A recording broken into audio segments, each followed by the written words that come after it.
Hello y'all, how y'all doing today? Welcome back to my channel. This is Scotty coming to you here. I want to tell you a little story time about my childhood and compare to today's childhood. Oh yeah, it's changed a whole lot between my childhood and childhood in today.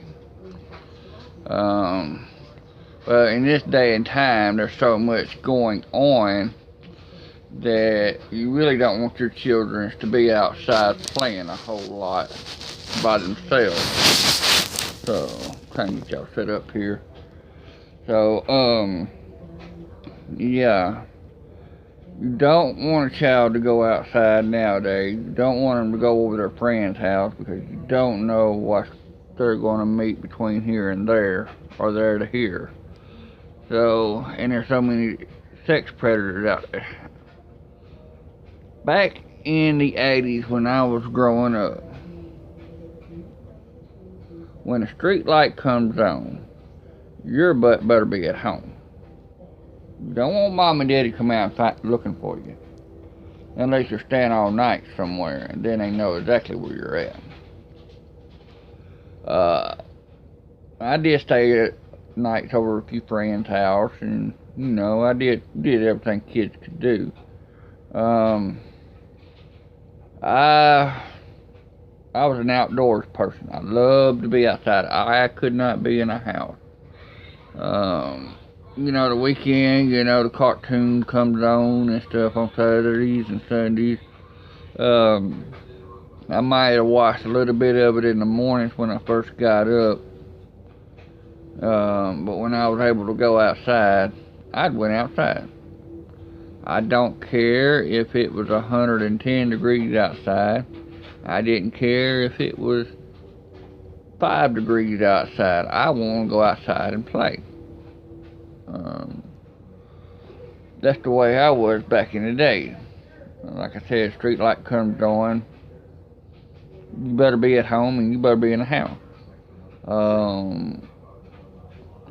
I've always noticed in certain areas, you know, you had to be cautious of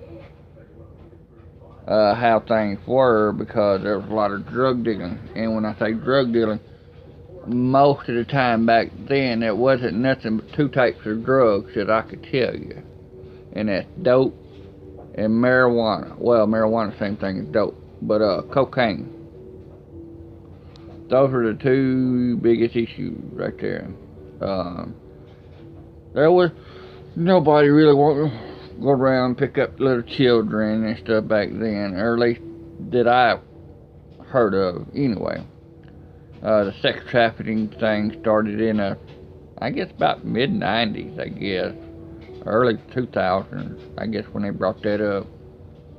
It might have already been a thing for many years. It's just, you know, around here in these little small towns, you don't hear about those kind of stuff. So, I remember back in, let's see, I think it was either 85 or 86. They called me out with Atari and a regular Nintendo were the two video games that came out where you can actually put them in the house and hook them up to your TVs and play video games instead of going down to the laundromat or wherever. Excuse me, y'all. I'm tired. I need to start doing these videos earlier. So, but yeah. So, I remember playing my Atari. I got the Atari is what I've got. And my cousin, he got the Nintendo. Well, that was a waste of money for our parents. Because I'm going to tell you,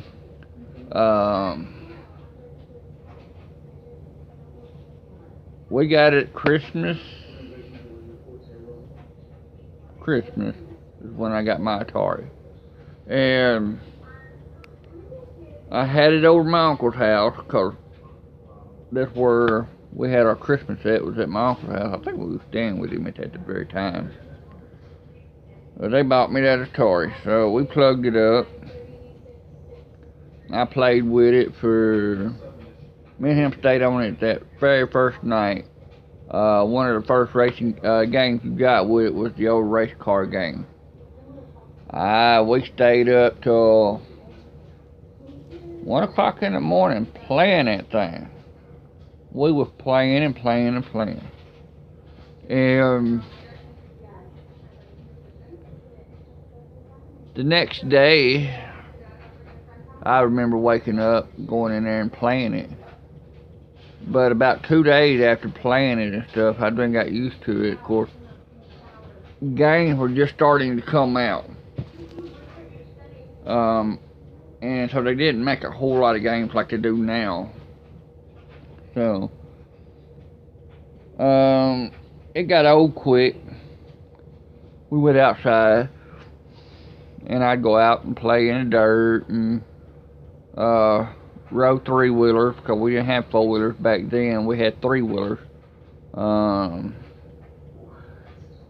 think it was like 88 or 89 is when they banned the makings of 3-wheelers. I love my 3-wheeler. Man, I'd ride that thing all over the place. Played in the dirt. Go up a buddy of mine's house, and we play in the dirt. Now, a buddy of mine, they were black kids. From that part of town over in Ripley, Tennessee, the town was more black folks in that town than there was white folks. Black folks then took over the town, which is, I'm not racist. I became very good friends with black people. Actually, my girlfriend was a black girl. You know, she was she was also black.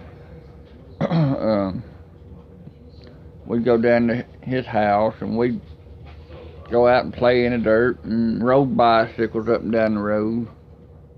We lived in the country back then, so the road that we was on didn't have hardly any traffic at all on it. So it ain't like today's world, you know, go down a, well, you can still do it on some back roads, but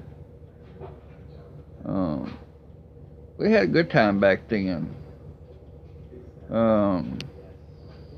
Go in, have peanut butter sandwiches, fried bologna. Go out, find a couple pecan trees and pick pecans out of them in the fall season. Have pecans. I remember going to peach trees, getting peaches, and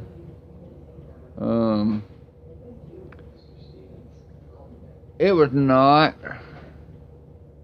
by choice or options. I did it on my free will, and that was hand-pick some cotton. I hand-picked cotton some. Mostly the adults would get out there and do that, except for one year, and they got a combine, a cotton picker, and then they had a combine. So picking days was about over with any day by hand. Most people were getting equipment out there, combines and cotton pickers and stuff like that. Winter time, we'd go to the woods. My uncle was more my dad to me than he is an uncle. We'd go out and we'd cut wood. He'd go out and cut a tree down, run a skidder, and bring it back up, cut that log down, split them, and I'd throw them back up in a 1-ton, throw them in the back of it. Or, you know, sometimes my aunt would go along and she would take them and toss them while I stacked them in the back of the truck. Hay season was the same way. When I was young, I'd operate the tractor, and my aunt and my uncle would be out there. One would be grabbing the hay off the ground and throwing it on the trailer, and the other one would be stacking it until I got older. And then I was the one that was stacking or throwing them on the trailer, either one. But back then, we didn't know the stuff that's out there now. Now there's meth. Now there's all kinds of different drugs that don't even need to be out there, really. That Tide Pod stuff. Why would anybody want to eat dishwashing soap? That it just don't make no sense. And now that I watched the movie Zombies on TV, that's what this world is becoming to, zombie land, because people take medicine or drugs, Tide Pods, and I've seen them police officers go around and they would tase this one particular person. I think he was up north somewhere. It was a white man. He was on something, but he was out of his mind. And they tased him. There was like 4 tasers on him. Now you realize how much tasers and guns put out? How much voltage? That's a lot of freaking voltage to go through there. When they pull that trigger and it shoots you and they pull it to light you up, you drop to the ground. That's how much power that joker's got. You ain't gonna run. You're not gonna try to jerk it off. Cause once he hits you and he lights you up, you fall directly to the ground. So, and after seeing that, you know, these drugs and stuff is messing with people's minds so much that it's unreal. And these children nowadays, they don't know of anything else but to play video games all day long. I've asked a 16-year-old. Well, he's almost 16. I think he's 15 now. He's almost 16. I think he's got a birthday coming up next month. He want to go with me and help me. You know, it wasn't nothing hard or major. You know, I asked him if he wants to go help me. Now, but if I had a video game, oh, he'd be the first in line to go. That's the truth. So, and I watch it on YouTube so many times where parents take kids' consoles away from them. And son, they absolutely thought the world had came to an end. They thought they was going to die. Now, is that how you want to raise your kid? You know, get them away from the game. Limit it to like maybe an hour at nighttime. It's the most. No cell phone whatsoever. Cell phones and video games have ruined the world. These kids nowadays, they don't have no respect for their parents. They don't have no respect for law enforcement. DHS has done got so out of hand that it's unreal. They're saying that you can't whoop a child, but guess what? Oh yeah, my child's gonna get whooped. They get out of line, they gonna get a whooping. And DHS gets involved, they gonna change their policies real quick. Because I will sue the far out of the state for something that they don't. I pay the bills at this house. I put the roof on this house. I put food on that table in yonder. And I put clothes on my kids' back. And I give them a good education. And I teach them from right and wrong. And if they've got a problem with that, then they need to get a new line of work. That's all that is to that.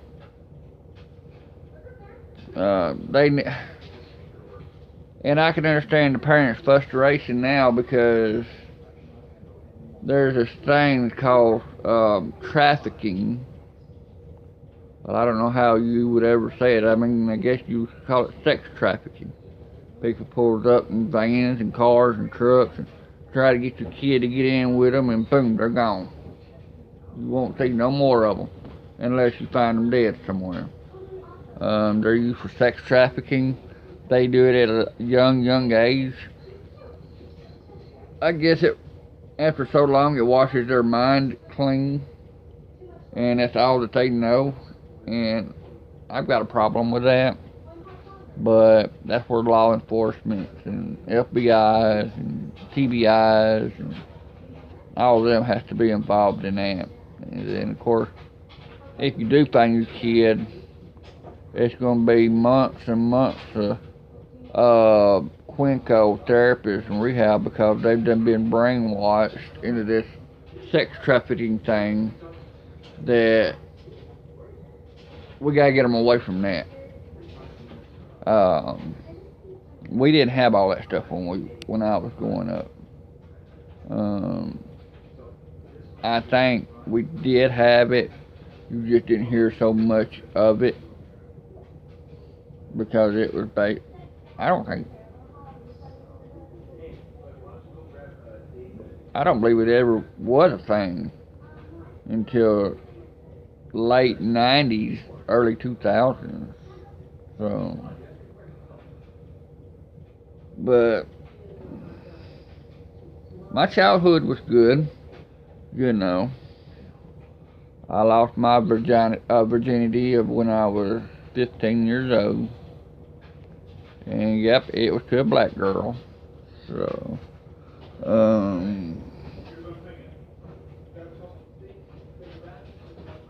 it's the way that we was raised and who we was raised around. Most people think white needs to stay with white and black needs to stay with black. Yeah, I kind of agree with that, because simple reason, because when you have a child,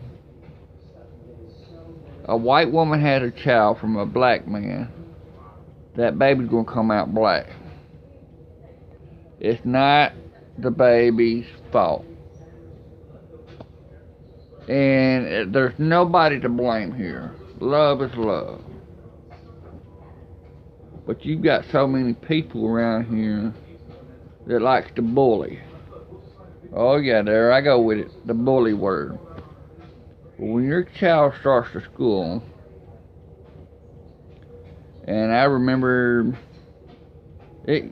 bullying used to be a big thing, and I think it still is, but I think it dropped a little bit compared to what it used to be, because there's more and more of it. So there's no sense to keep bullying it if it keeps growing. So I mean, I could be wrong on that part, but I do believe it has come down. But you want to be happy, and I think white should be with white, black should be with black, but not necessarily. Because if you're going to start a family, I would strongly suggest that it be the same color, unless you know that your kid is absolutely not going to be bullied from people at school. And there's no way that you know, well, I can have a black kid and ain't nobody going to pick on my kids. I'll go up there and straighten them out. No, it ain't going to be none of that. Your kids will get their feelings hurt at school or out in public. You gotta toughen them up, make them a believer in who you are, who they are. And if they get bullied, they need to seek a defense mode class, to where if they've been bullied, they know how to speak back and fight back and defend for themselves.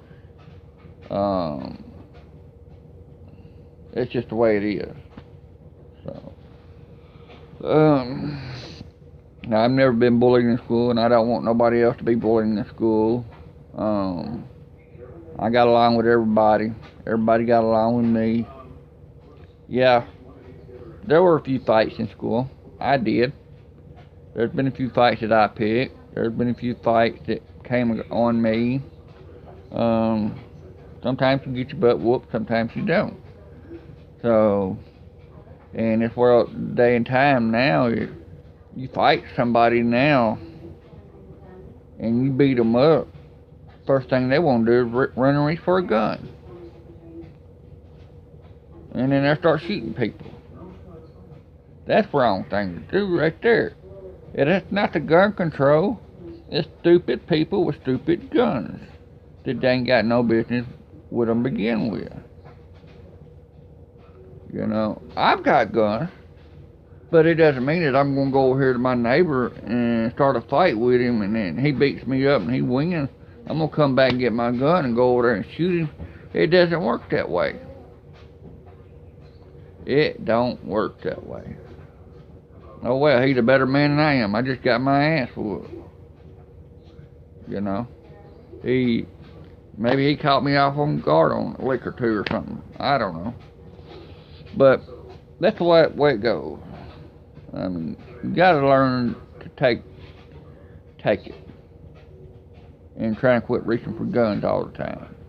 So, but that's kind of my childhood. That's how I was kind of raised up. You know. Don't backtalk your mom, Ma, and Pa. Don't backtalk them. That's one of the worst things you can do. So, if you like my channel, hit the subscribe button. Give me a thumbs up or a thumbs down. Hit the notification bell. Click on all so you can watch my next video that comes out. Leave some comments down below. How was your childhood? What was it like? Are you a video game player, or are you just an outside kind of person that wants to go get things done? Let me know what y'all think. Write down in the subscription below. Let me know how y'all doing. Well, I've been on here 22 minutes now, so I'm going to get on off of here and go get me a shower and get in this bed behind me. So, well, we appreciate y'all. Y'all have a good night.